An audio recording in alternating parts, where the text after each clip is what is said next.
In these hills of Jefferson County, Tennessee, a family has lived for more than a century in the same great house behind me.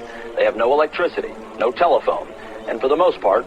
The hidden truth behind the Glenmore Mansion, the isolated tribe of the Appalachian Mountains.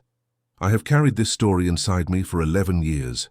11 years of sleepless nights, of waking up drenched in cold sweat, of flinching at the sound of gravel crunching under tires, of never being able to look at the mountains the same way again. I have moved 7 times since I escaped. I have changed my name twice. I have sat in therapists' offices and lied about why I cannot form attachments, why I check the locks 14 times before I sleep, why the smell of wood smoke makes me want to vomit. But I have never told anyone the complete truth about what I found in those mountains, about what happened inside the Glenmore Mansion, about the people who called themselves the Kindred, and what they did to those who wandered too close to their territory. I am telling it now because I am dying. The doctors give me 8 months, maybe 12 if I am lucky. Pancreatic cancer, they said. As if naming the thing that would kill me could somehow make it less terrifying than the memories that have been killing me slowly for over a decade. I figure I owe it to the ones who did not make it out. I owe it to the children whose faces I still see when I close my eyes. I owe it to myself to finally speak the truth before I take it to whatever waits for me on the other side of this life. My name is Marcus Whitfield, and in 2013 I was an investigative journalist for the Charleston Gazette-Mail in West Virginia. I was 34 years old, ambitious, recently divorced, and looking for the story that would define my career. I had spent 3 years covering corruption in the coal industry, writing pieces about black lung settlements and union busting that won me regional awards, but never broke through to the national consciousness. I wanted more. I wanted a story that would matter, that would shake people out of their comfortable ignorance and force them to confront the darkness that existed in the forgotten corners of America. I got exactly what I asked for. I just never understood what it would cost me until it was far too late to turn back. The first time I heard about the Glenmore Mansion was in February of that year, during a conversation with a state trooper named Danny Hicks at a bar in Beckley. Danny was one of my regular sources, a guy who had been patrolling the rural highways of southern West Virginia for 20 years and had seen enough to make him permanently cynical about human nature. We were 3 beers deep when he mentioned something that made me set down my glass and lean forward. He said there was a place up near the Kentucky border, deep in the hollows where the roads turned to mud and the cell towers did not reach, where people had been disappearing for decades. Not the kind of disappearances that made the news, he said. Not pretty white girls from good families whose faces would end up on cable television. These were drifters, addicts, runaways, the kind of people that society had already written off long before they vanished. He said the locals called the area the dead zone, and they avoided it the way their grandparents had avoided certain patches of forest where the old mines had collapsed and left the ground unstable. When I pressed him for details, he told me about the Glenmore Mansion. The mansion had been built in 1892 by a coal baron named Harlan Glenmore, one of the most ruthless men to ever exploit the mountains and the people who lived in them. Harlan had made his fortune by working men to death in his mines, by paying them in company scrip that could only be spent at company stores, by crushing union organizers with hired thugs and corrupt sheriffs. When he died in 1931, the mansion passed to his son, and then to his grandson, and somewhere along the line the family had retreated from public life entirely. Danny told me that the last official record of anyone living in the mansion was from 1978, when a census worker reported being turned away at gunpoint by a group of people who refused to give their names. After that, nothing. The property taxes were paid every year by a trust based in Delaware, and the county officials had learned to leave well enough alone. But the rumors never stopped. Hunters who wandered too close reported seeing figures in the trees, watching them with the patience of predators. Hikers who strayed off the marked trails sometimes came back with stories of finding strange symbols carved into tree bark, of hearing children singing in the distance, of stumbling upon clearings filled with animal bones arranged in geometric patterns. And some hikers did not come back at all. I should have recognized the warning signs. I should have understood that Danny was telling me this story not as a lead, but as a cautionary tale, that the look in his eyes when he described the dead zone was not intrigue, but fear. But I was hungry for something that would make my career, and I convinced myself that the mystery of the Glenmore Mansion was exactly the kind of story that could do it. I imagined a feature piece about an isolated community living off the grid, maybe descendants of the original Glenmore family who had rejected modern society and created their own rules in the mountains. I pictured myself as the journalist who would crack the story open, who would bring light to a place that had existed in darkness for generations. I had no idea that the darkness I was about to enter would swallow me whole and spit out something barely recognizable as the man I had been. I spent the next 3 months researching everything I could find about the Glenmore family and the region surrounding their property.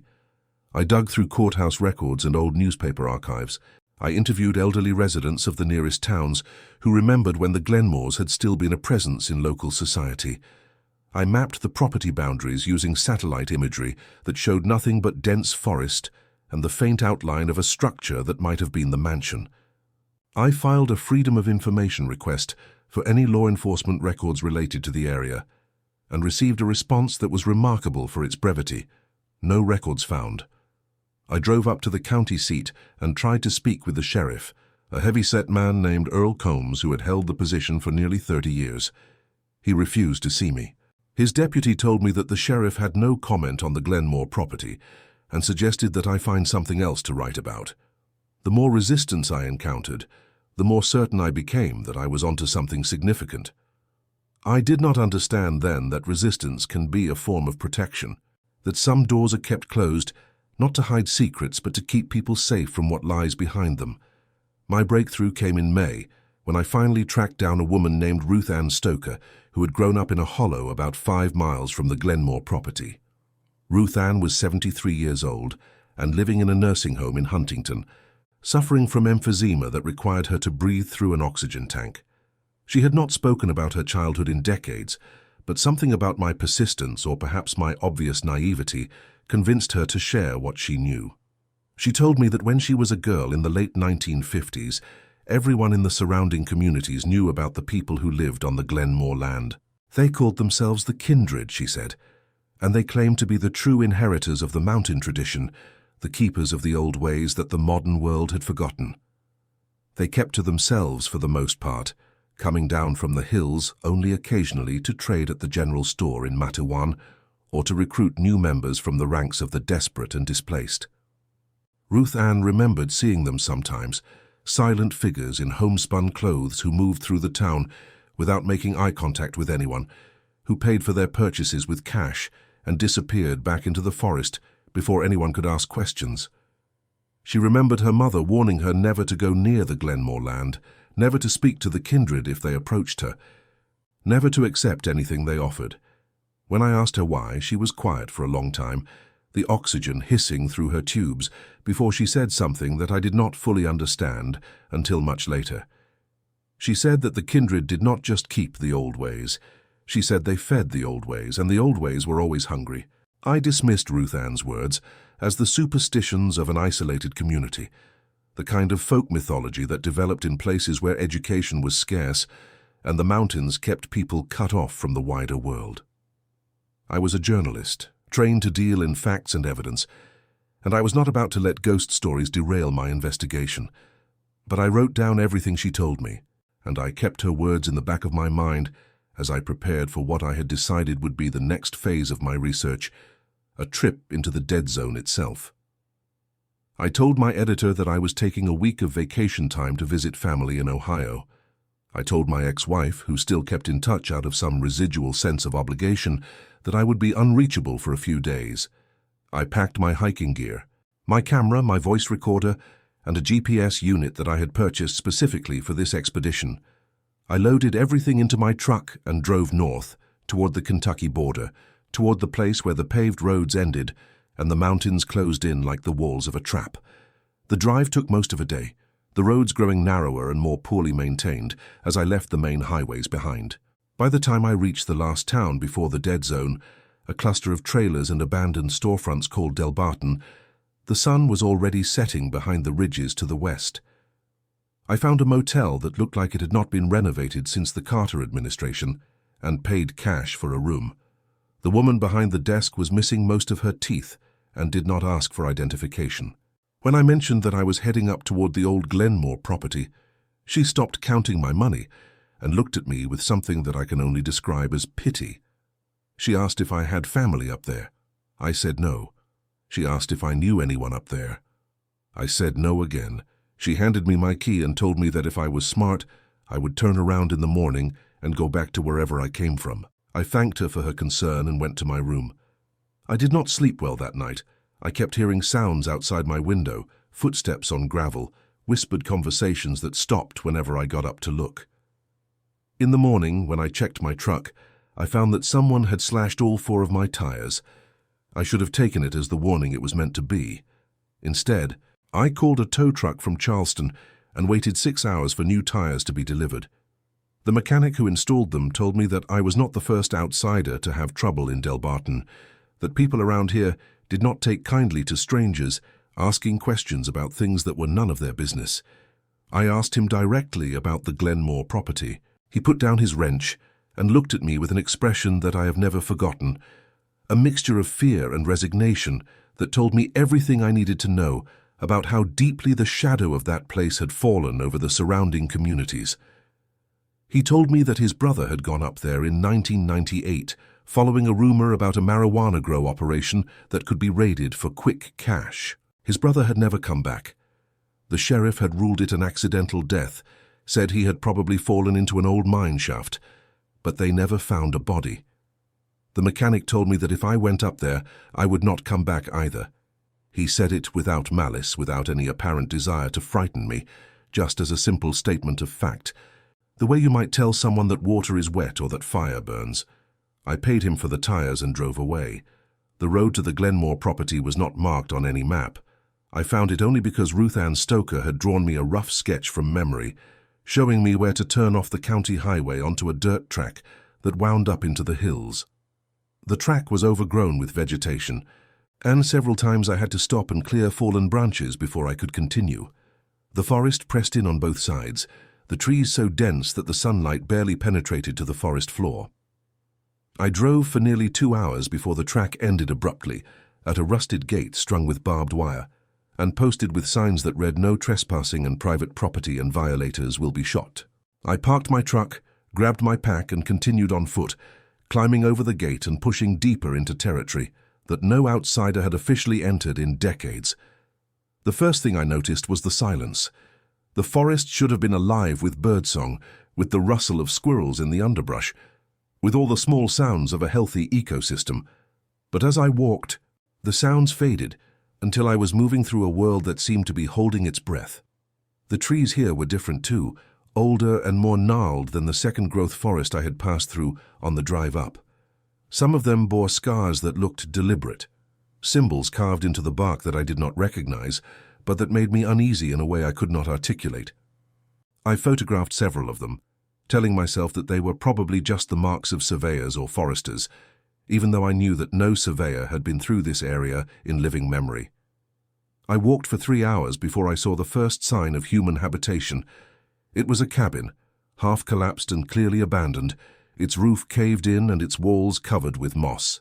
I approached cautiously and found inside the remains of what had once been a life: a rusted cook stove, a rotting mattress, the bones of small animals scattered across the floor. On one wall, someone had painted a symbol in what looked like dried blood, a circle containing a series of interconnected lines that formed a pattern I could not identify.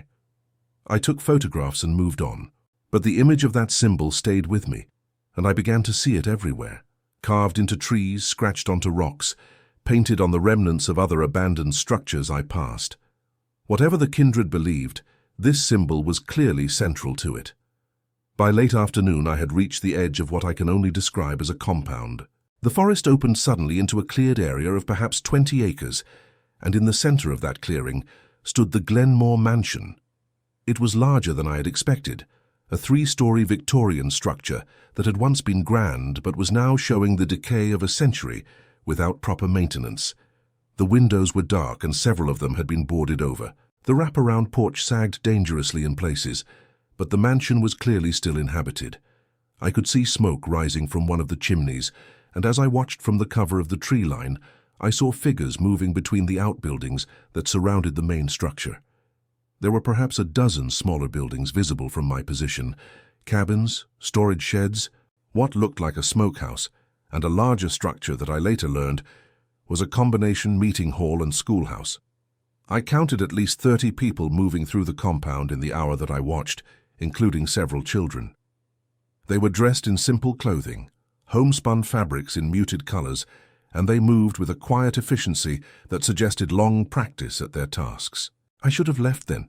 I had my photographs, my recordings, my notes. I had enough material for an article about an isolated community living off the grid in the Appalachian wilderness. It would not have been the explosive story I had hoped for, but it would have been something. Instead, I made the decision that would change my life forever. I decided to approach them, to try to make contact, to see if they would be willing to talk to me about their way of life. I told myself that the best journalism required human connection, that I could not write a meaningful story about these people without hearing their voices. The truth is that I was driven by a combination of ambition and arrogance, the certainty that my skills as a journalist would protect me in any situation. I stepped out of the tree line and walked toward the compound, with my hands raised to show that I was not a threat. I was wrong about so many things, but I was most wrong about that. I was a threat to them, simply by existing, simply by knowing that they were there. And they had been dealing with threats for a very long time. The first person to reach me was a man in his 50s, with a long grey beard and eyes the color of river stones. He did not speak as he approached, just walked toward me with a steady pace that suggested neither hurry nor hesitation. Behind him, I could see others stopping their work to watch, their faces expressionless, their bodies still. The bearded man stopped about 10 feet from me and studied me for what felt like a full minute before he spoke. His voice was surprisingly soft, almost gentle, and his accent carried the distinctive patterns of old Appalachian speech, the rhythms and vocabulary of a dialect that had been dying out in the rest of the region for generations. He asked me who I was and what I wanted. I told him my name and said that I was a journalist from Charleston, that I had heard stories about a community living in these mountains and wanted to learn more about their way of life. I told him that I meant no harm, that I just wanted to understand. He listened without interrupting, and when I finished, he nodded slowly as if I had confirmed something he already knew. Then he turned and gestured for me to follow him toward the mansion. I should have run. Every instinct I had was screaming at me to turn around and flee, to get as far from this place as possible, but I followed him anyway, telling myself that this was the opportunity I had been seeking, that I was about to get access to a story that no other journalist had ever touched. The bearded man led me up the steps of the mansion and through the front door into a foyer that smelled of wood smoke and something else, something organic and faintly sweet that I could not identify. The interior of the mansion was dark, lit only by oil lamps and candles, and it took my eyes a moment to adjust after the brightness of the clearing. When they did, I saw that the foyer opened onto a large central hall, and in that hall, seated in chairs arranged in a semicircle, were the people I would come to know as the Council of Elders. There were 7 of them, 4 men and 3 women, all of them elderly, all of them watching me with the same unreadable expression I had seen on the faces of the people in the compound. In the center of the semicircle, in a chair that was larger and more ornate than the others, sat the oldest woman I have ever seen. Her skin was like parchment stretched over bone, her eyes clouded with cataracts, her hands twisted with arthritis. But when she spoke, her voice was clear and strong, and it carried an authority that made everyone in the room, including me, lean forward to listen. She introduced herself as Mother Constance, and she told me that I was welcome in their community. She said that the kindred had nothing to hide, that they were simply people who had chosen to live according to the old traditions of the mountains, apart from a world that had forgotten the importance of family, community, and faith. She spoke for nearly an hour, telling me about the history of the kindred, how they had formed in the aftermath of the Cold Wars of the early 20th century, how they had sought refuge on the Glenmore land when the original family line had died out, how they had built a society based on self-sufficiency and mutual support. She painted a picture of an idyllic community, a place where everyone contributed according to their abilities and received according to their needs. where children were raised by the entire village, where the elderly were honored rather than warehoused in institutions. It was exactly the kind of story I had hoped to find, and I wanted desperately to believe it. But even as she spoke, I noticed things that did not fit the narrative she was constructing. I noticed the way the other elders glanced at each other when she described their community as open and welcoming. I noticed the scars on the hands of the man who had brought me inside, scars that looked like they had been made by restraints. I noticed in a room off the main hall that I glimpsed through a partially open door, a child sitting alone in the darkness, rocking back and forth, her face turned to the wall. Mother Constance told me that I was welcome to stay for a few days, to observe their way of life and ask questions. She assigned the bearded man, whose name was Ezekiel, to be my guide and host. He led me to one of the smaller cabins at the edge of the compound and told me that I could sleep there. The cabin was sparse but clean, with a narrow bed, a wooden table, and a window that looked out over the clearing. Ezekiel told me that meals were taken communally in the meeting hall, that I would be expected to participate in the daily activities of the community, and that there were certain areas of the property that were off-limits to outsiders. When I asked which areas, he simply said that I would know them when I saw them. Then he left, closing the door behind him, and I heard the distinct sound of a lock clicking into place. I tried the handle and found that I was right. The door was locked from the outside. I went to the window and found that it had been nailed shut. In the space of an hour, I had gone from being a journalist investigating a story to being a prisoner in a place that no one knew I had gone. The first night was the worst. I sat in the darkness of that cabin, listening to sounds that I could not identify, trying to convince myself that there was a rational explanation for why they had locked me in. Maybe it was a security precaution, I told myself. Maybe they were worried about me wandering around at night and getting hurt. Maybe this was just how they treated all visitors until trust had been established. But deep down, I knew that I had made a terrible mistake, that I had walked into a trap that had been waiting for someone like me for a very long time.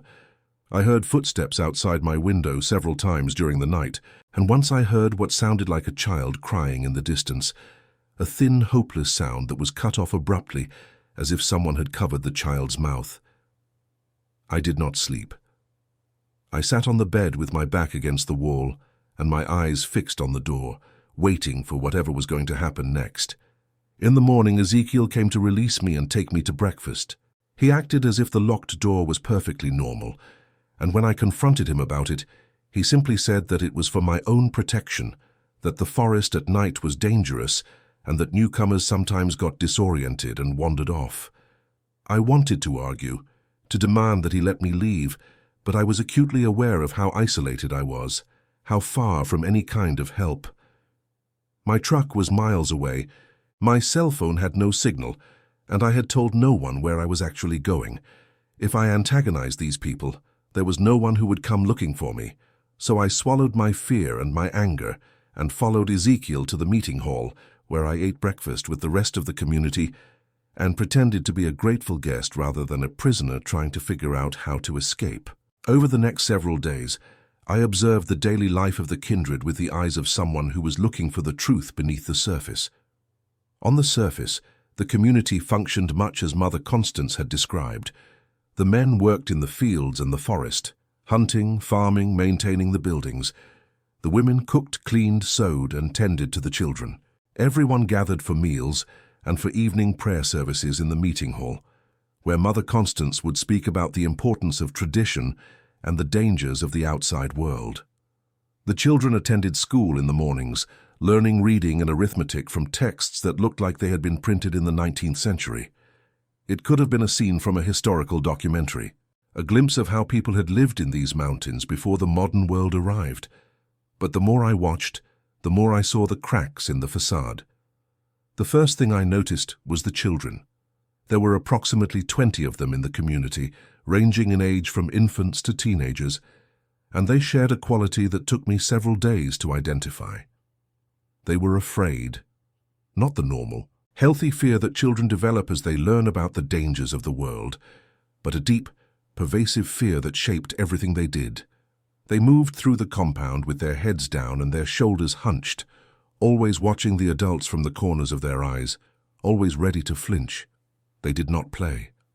In all the time I spent in that place, I never once saw the children playing in the way that normal children play, with spontaneity and joy and noise. They went through the motions of games during their designated recreation time, but their movements were mechanical, their faces blank, and some of them bore marks that made my stomach turn, bruises on their arms, scars on their backs that I glimpsed when their shirts rode up, a girl of perhaps 7 who walked with a limp and would not meet anyone's eyes. I asked Ezekiel about these things, trying to sound casual, and he told me that children required discipline, that the kindred did not spare the rod, that it was the only way to raise them properly in a world full of temptation. I nodded and said nothing. But I was already beginning to understand that I had stumbled into something far darker than an isolated religious community. The second thing I noticed was the women. Like the children, they moved through the compound with an air of constant vigilance, always aware of where the men were, always careful not to attract attention. They did not speak unless spoken to in the presence of men. They deferred to their husbands and fathers and brothers in everything. And some of them, like the children, bore signs of violence that could not be explained by farm work or household accidents. I tried to speak with a few of them when their male relatives were not around, but they refused to engage with me, turning away or pretending not to hear my questions. One woman, younger than the others and visibly pregnant, looked at me with such desperation in her eyes that I almost broke down right there. I wanted to tell her that I would help her, that I would find a way to get her out of this place, but I knew that I could not even help myself, and making promises I could not keep would only make things worse. The third thing I noticed was the absence. The community, as I have said, contained approximately 30 adults and 20 children, but there was evidence everywhere of a much larger population. The cabins that ringed the compound could have housed twice as many families. The fields were larger than necessary to feed the people I saw eating in the meeting hall. The cemetery on the hill behind the mansion contained hundreds of graves, far more than could be accounted for by natural attrition over the century or so that the kindred had existed. When I asked Ezekiel about the discrepancy, he told me that the community had been larger in the past, but that many families had chosen to leave and rejoin the outside world. It was a lie, and we both knew it. No one left the kindred. The question was, what happened to the ones who disappeared? I found my answer on the 5th night of my captivity. I had been pretending to cooperate, pretending to be a sympathetic journalist who was coming to appreciate the kindred's way of life, and my compliance had earned me small privileges. They no longer locked my cabin door at night. They allowed me to wander more freely around the compound during the day. They even let me take photographs, though Ezekiel always stood nearby to make sure I did not photograph anything I was not supposed to see. On that 5th night, I woke to a sound that cut through the darkness like a blade. A scream, high and terrified, followed by the sounds of a struggle. I went to my window and looked out at the compound.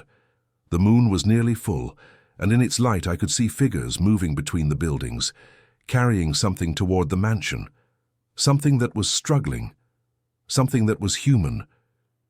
I should have stayed in my cabin. I should have pulled the blanket over my head and pretended I had not seen anything. But I was a journalist, and more than that, I was a human being who could not ignore what I had witnessed. I slipped out of my cabin and crept through the shadows toward the mansion, staying low, moving slowly, trying to make myself invisible. I reached the back of the main building and found a basement entrance, a set of stone steps leading down to a heavy wooden door that had been left slightly ajar. I descended the steps and pushed the door open just enough to slip inside. What I found in that basement destroyed whatever remaining faith I had in the goodness of human nature. The space was large, carved out of the bedrock beneath the mansion, and it had been divided into a series of cells separated by iron bars. In those cells were people, dozens of them, men, women, and children, their faces gaunt with hunger, their bodies covered with sores and bruises, their eyes empty of everything except despair. Some of them looked up when I entered, but most did not react at all, as if they had long since given up hope of rescue. The smell was indescribable, a miasma of human waste and unwashed bodies and something else, something metallic that I recognized with horror as blood. At the far end of the basement was a door that led to another room, and from behind that door came the sounds I had heard from outside: screams, struggles, and the low chanting of voices speaking words I did not understand. I moved through the basement like a man in a nightmare, unable to process what I was seeing, unable to reconcile it with any version of reality I had ever known. I paused at one of the cells and looked at the woman inside, a young woman with dark hair and eyes that seemed to look through me to something far away. I asked her how long she had been there, and she did not answer. I asked her where she came from, and she did not answer. I asked her name, and she began to cry silently, tears streaming down her face without any sound at all. I reached through the bars and took her hand, and she gripped mine with a strength that surprised me, as if she was holding on to the last connection to the world she had lost. I told her I would come back for her. I told her I would find a way to get her out. I meant it when I said it. I still mean it now, even though I failed her, even though I failed all of them. I was so focused on the woman in the cell that I did not hear the footsteps behind me until it was too late. Something hit me on the back of the head, and I fell forward against the bars, my vision exploding into stars. I felt hands grab me, drag me away from the cell, and then I was falling, tumbling down into darkness, and I did not know anything else for what might have been hours or might have been days. When I woke, I was in one of the cells. My head throbbed, and when I reached up to touch it, my fingers came away sticky with blood. The cell was small, perhaps 6 feet by 8 feet, with a dirt floor and a bucket in the corner that served as a toilet. The bars were solid iron, rusted but strong, and the lock was a heavy padlock that looked newer than everything else. I called out, but no one answered. I could see other cells from where I lay, could see the shapes of people inside them, but none of them responded to my voice. I spent the first hours in a state of panic, throwing myself against the bars, screaming for help, begging for someone to let me out. But eventually the panic faded, replaced by a cold, heavy despair that settled into my bones and refused to leave. I was trapped in a place that no one knew existed, surrounded by people who had been there long enough to lose hope, and the only ones who might come were the ones who had put me there. Ezekiel came the next day. He brought food and water, setting them down just inside the bars with the care of someone feeding a dangerous animal. I asked him what was going to happen to me, and he told me that Mother Constance would decide. He said that I had violated their hospitality, that I had seen things I was not supposed to see, and that there would be consequences. I asked him about the other prisoners, and his face hardened. He said they were not prisoners but offerings, that they served a purpose that I could not understand, that their suffering was necessary for the continuation of the Kindred's way of life. I asked him what that purpose was, and he did not answer. He just turned and walked away, leaving me alone with the knowledge that I had stumbled into something even worse than I had imagined. Over the following weeks, I learned the truth about the Kindred and their practices. I learned it from whispered conversations with my fellow prisoners in the rare moments when the guards were not watching. I learned it from what I observed during the times they brought us out of our cells for what they called the gatherings. And I learned it from the things I was forced to witness, the things that still wake me up screaming in the middle of the night, the things I have never told anyone until now. The Kindred were not simply an isolated religious community. They were a criminal enterprise that had been operating in these mountains for nearly a century, using the cover of religious seclusion to hide activities that would have horrified even the most hardened federal investigators. The people in the cells were victims of human trafficking, captured from the margins of society and brought to the Glenmore compound to be exploited in every way imaginable. Some of them were used as labor in the marijuana and methamphetamine operations that provided the Kindred's primary source of income. Others were used for breeding, forced to bear children who would be raised as members of the community or sold to outsiders through an illegal adoption network that stretched across multiple states. And some of them, the ones who were no longer useful for labor or breeding, were used in rituals that I struggle to describe even now. The Kindred's religion was not Christianity, despite the trappings of prayer services and biblical language that they used to maintain appearances.